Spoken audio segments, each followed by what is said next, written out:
Chers apprenants, assalamu alaikum. Je vais vous parler aujourd'hui des voyelles brèves et du soukoun. Il convient de rappeler d'abord qu'en arabe, toutes les 28 lettres sont des consonnes et que ce qui est appelé voyelle en arabe, ce n'est pas des lettres, c'est plutôt des signes au-dessus ou en dessous de la lettre pour faciliter sa lecture.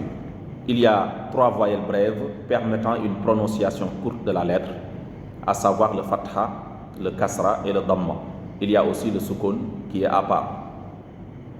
Le fatha correspond à la voyelle A par rapport au français, le kasra correspond à la voyelle I, le damma correspond à la voyelle O.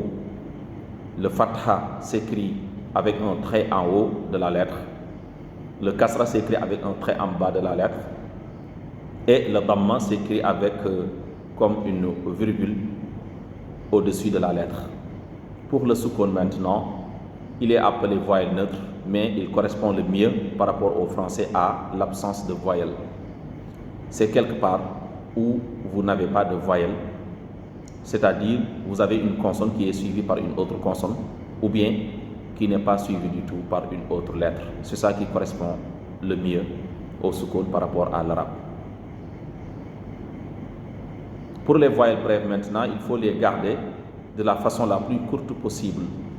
Leur correspondant, c'est A, I, O. À la place de A, par exemple, si vous dites A, c'est pas bon parce que ça devient une voyelle longue. À la place de I, si vous dites I, c'est pas bon parce que ça devient une voyelle longue. À la place de O aussi, si vous dites OU, c'est pas du tout bon parce que ça devient une voyelle longue. Il y a d'autres choses qui permettent donc de prononcer de manière plus longue et que nous allons voir.